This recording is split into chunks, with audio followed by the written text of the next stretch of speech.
Hey guys, I'm Nicole here at DIY and today we are going to reupholster an Ikea armchair. Are you ready? Let's go!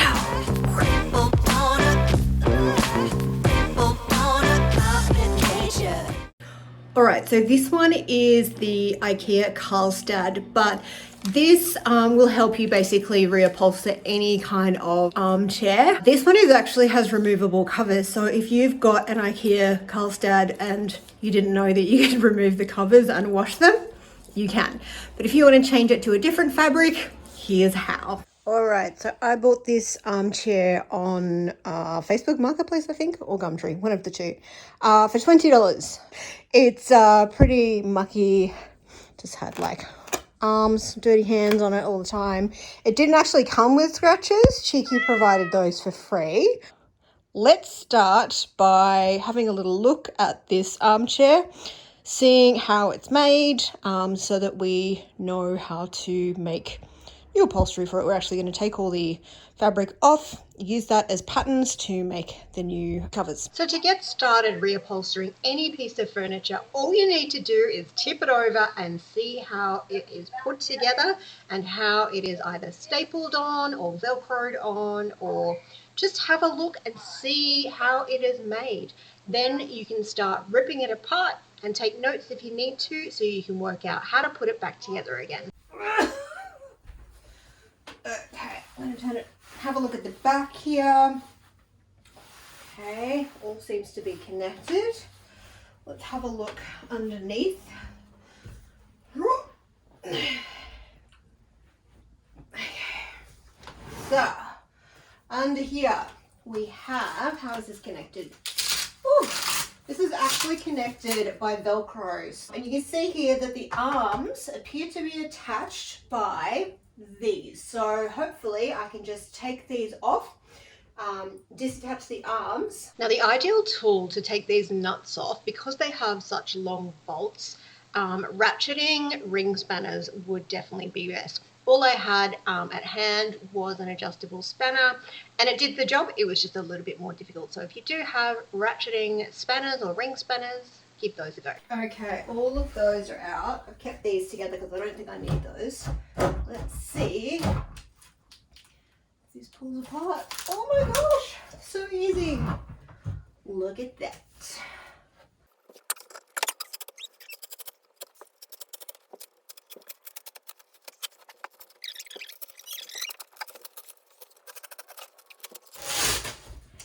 Give this a tug. Okay. How easy was that? Okay. Literally, you can just make a pattern straight off this.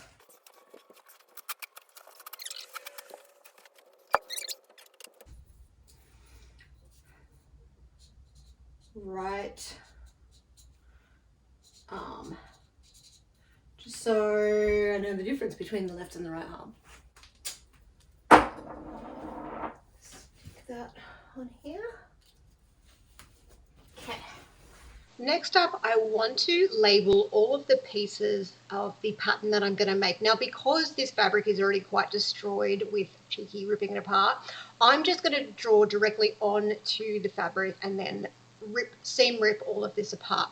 Now, you might want to keep your existing one. That is totally fine. All you need to do in that case is, instead of ripping it apart, you're going to place it on some large sheets of paper and then fold into where all of the seams are and draw out each piece, giving yourself a 1 centimeter seam allowance. As well as labeling all of the pieces, I want you to make sure that you mark any other things that you have observed whilst taking it apart. So, example, where any of the Velcro goes, where any zips are, where any little funny little corners that might need to be tucked around or something go.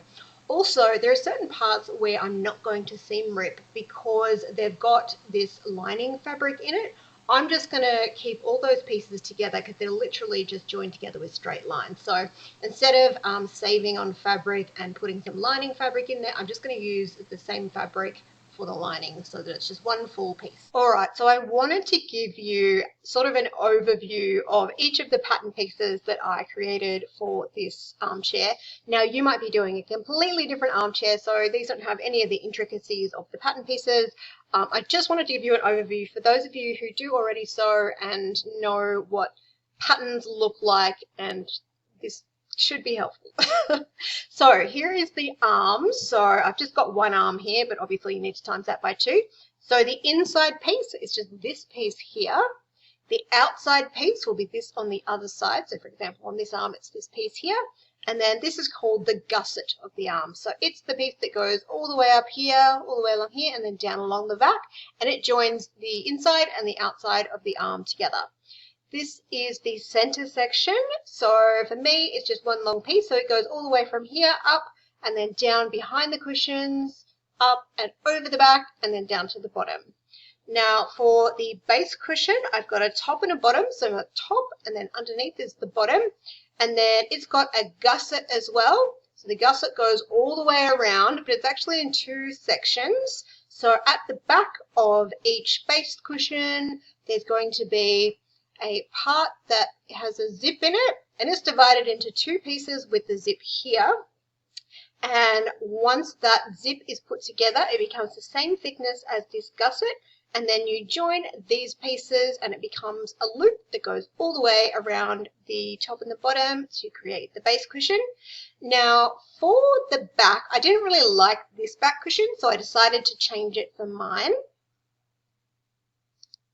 So you can see here that I've done, instead of a gusseted cushion, I've made it more like a pillow, and I've also made it higher. So I just got a new cushion insert for this one, and then I made just a front piece and a back piece, and there is a zipper that goes along the bottom. I just think this is a more modern look for the back piece of the cushion. Alright, so I ordered some fabric just from Spotlight online. Always make sure you try and get it 30 to 40 to 50% off, because they have a sale every second week with Spotlight, and probably in your own country they do that as well, or the fabric stores. So wait for a sale, plan in advance. So I got this one. It's like a sort of an ivory kind of creamy coloured teddy fabric, which looks very similar to the boucle fabric that is on absolutely everything right now. Yes, I'm jumping on the trend, whatever.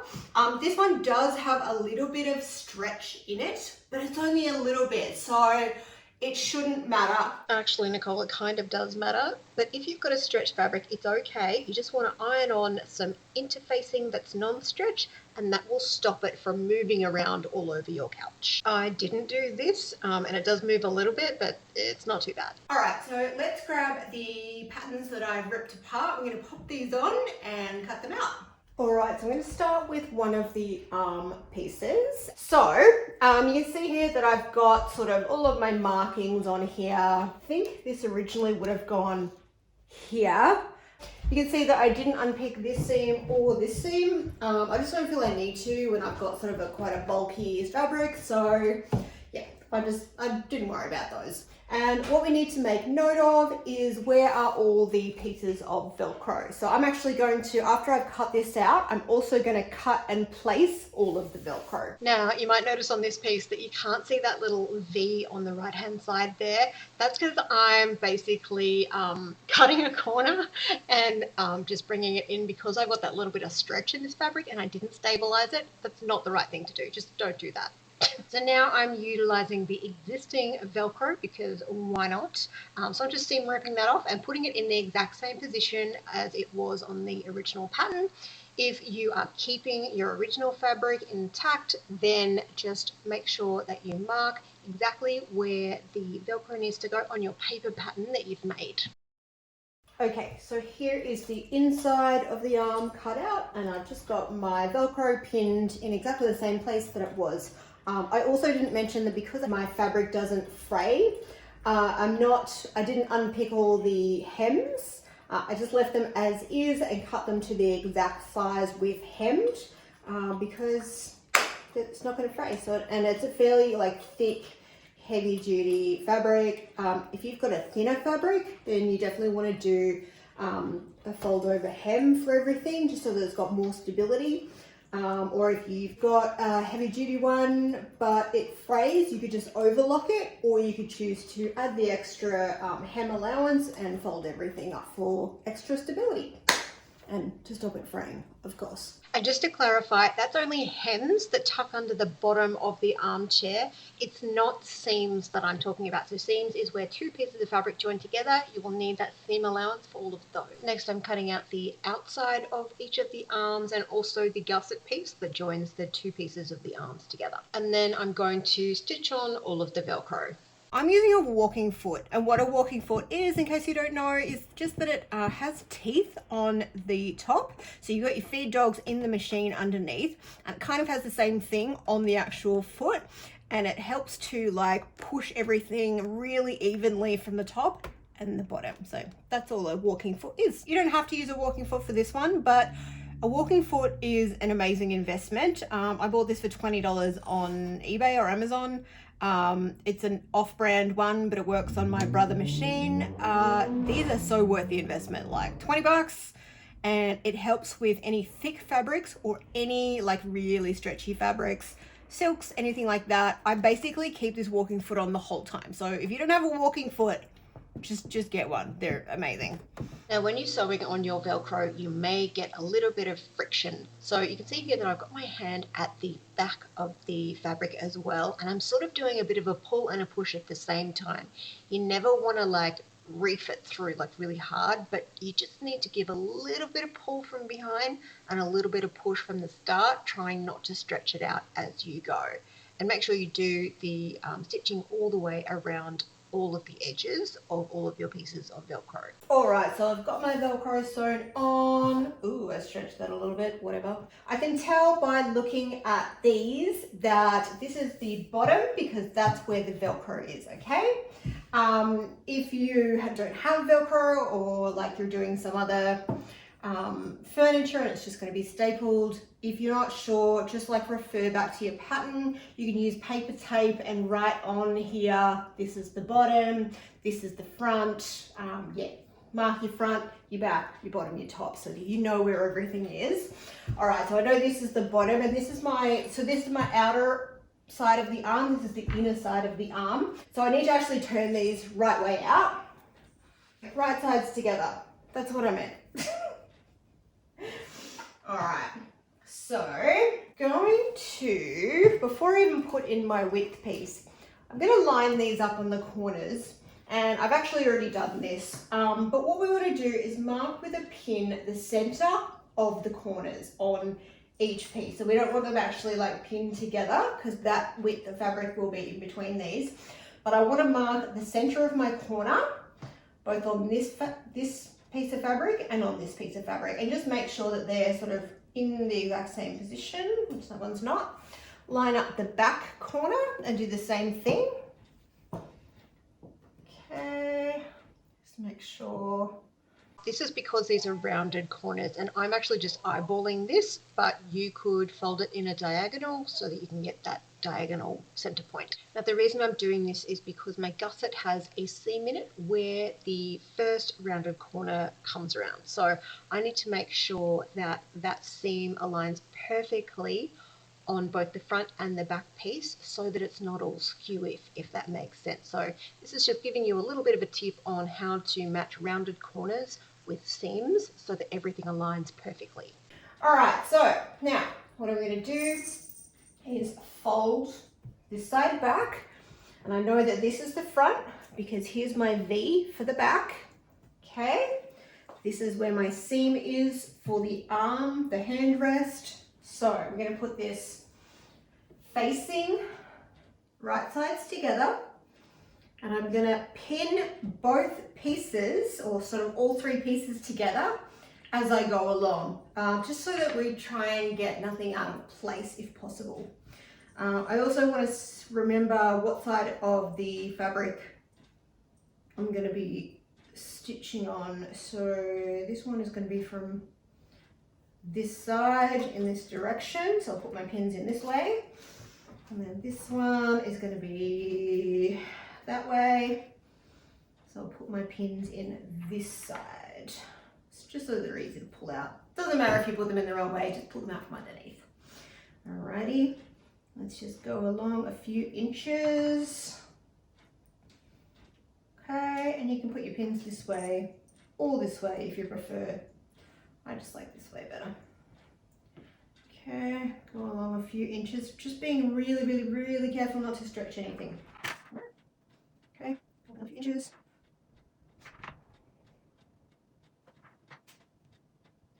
Now before we get too close to this corner, I want to make sure that that seam lines up directly with this pin. So I'm going to pin that right now. I'm going to make sure that my seam is open and flat. And I'm going to pin that.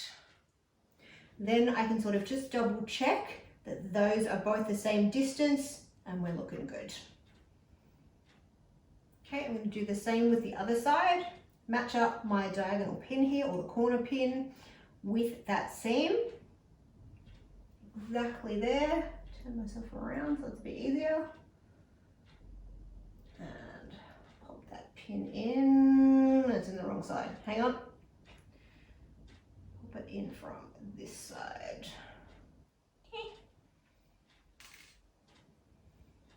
There we go. And then bring those together to make sure that everything is lining up correctly and not stretching anywhere. Alrighty, and then we're just going to keep going around. Okay, so I'm going to start with this one. So this is the bottom front edge. I'm going to spin that around and just make sure that all of that fabric is pushed to the side. And we're going to do this side. Start here. I'm going to make sure that I've got that 1 centimeter seam allowance again. Okay, let's go.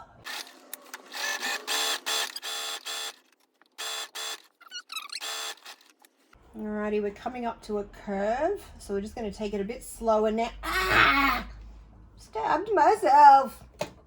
Alright, we're going to go a little bit slower, she says, as she goes full blast. All right, now I want to just go little bit by little bit, making sure that I'm matching these because we're starting that curve.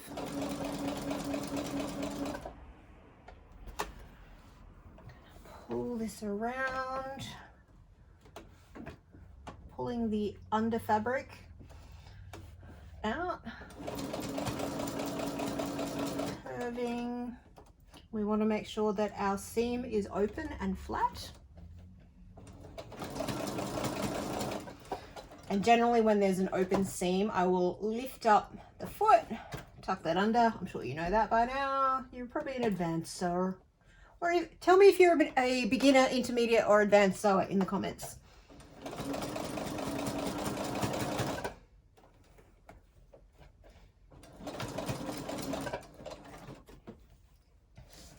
All right, and lift that up because we've turned that corner now. Move all of our fabric out of the road. Okay, I'm gonna pull my fabric down so that everything is sitting straight again. All right, and I want to make sure, because this is kind of heavy fabric, I want to make sure that it's not sort of all stuck down here and tugging on the fabric. So whatever I can put up on the bench, and the rest is sort of sitting up on my knee.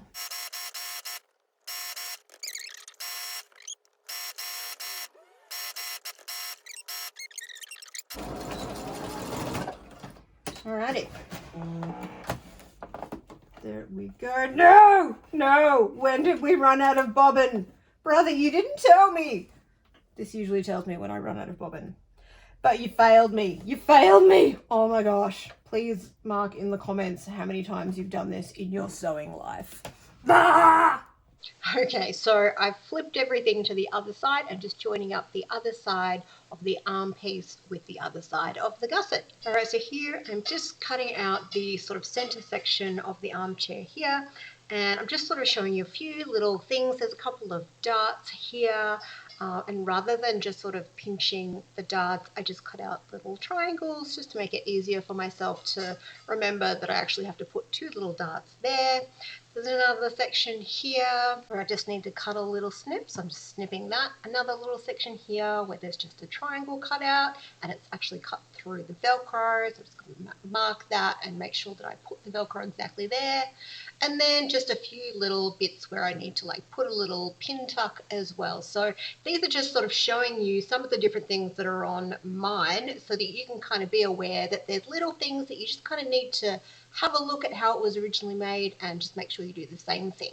Okay, I just want to give you a really quick overview of how to put the back zipper into the gusset section of the base cushion. So we're going to start by joining those 2 separated pieces of the back section together. And I'm doing this with a 1-inch seam. And I'm also just doing a long stitch because this stitch is going to be completely taken out later. Now you might notice that, hey, Nicole, the zip isn't in there. What are you doing? It's okay, it's all part of the plan. So I want you to open out that seam flat and just double check that now your gusseted piece is the same as thickness as the other gusseted piece. Just to double check, you can make adjustments if you need to. Now what we're going to do is lay the zipper face down onto that seam. Now I like to extend mine a little bit further north of it, so I buy a slightly longer zip, and this just kind of keeps it out of the way whilst I'm stitching it on. Then we're just going to stitch the zip all the way on in a big U shape, making sure to keep the center of the zip in the center of the seam. Once we get all the way around the U shape, we are going to turn over our fabric, unpick this long stitch that we did all the way through the center. So I literally just like pop my seam ripper in there and just go and undo it. And then you just pull out all the little threads and you have yourself an absolutely perfectly meeting flapped zipper. While we're talking about zips, here's a really quick overview of the invisible zipper that I'm putting into my top cushion. Lay your 2 pieces right sides together and then open out your fabric like a little book. Then you're going to unzip your zip and put it face down onto your fabric. Measure down from the top exactly where you want it to start on both sides and do the same thing at the bottom. Accuracy is key here. Make sure that you pin all the way down on both sides so that everything stays really well aligned. And then you want to stitch from the top down along this side using an invisible zipper foot, and then you're going to come back up to the top on the other side, flip everything out of the road, stitching downwards, and then you can open your zipper a little bit, stitch all the way around the rest of the box and turn it inside out. All right, there's a few tips on how I did mine. Now obviously this isn't like a super comprehensive overview of sewing upholstery covers, but I wanted to just show you the process of how I did mine and just the basics, because every armchair is going to be different and I want you to be able to figure out how to do any armchair, not just a basic Ikea one. All you got to do is follow your intuition, rip things apart, and you will figure it out. Trust me, the hardest part is just getting started. The rest of it becomes so easy. And also I'm going to leave some more comprehensive videos of how to sew gusseted cushions or box cushions down in the description, as well as how to sew invisible zips in case you want a slower paced video. All right, let's start putting this armchair back together. I've got to say, these Ikea armchairs with Velcro covers are so handy. Anytime from now on that I am reupholstering an older chair that doesn't have this Velcro, I'm going to find a way to incorporate Velcro into it so that I can just take them on and off and wash them. It's even like saves you so much time in the whole stapling it underneath the armchair. This is so easy. If you've watched this far and you've found this video really helpful, I would so appreciate you dropping a like and a comment after you finish watching. And you've also got an opportunity to buy me a coffee if you found this extra helpful. I will pop a link for you to buy me a coffee down in the description below.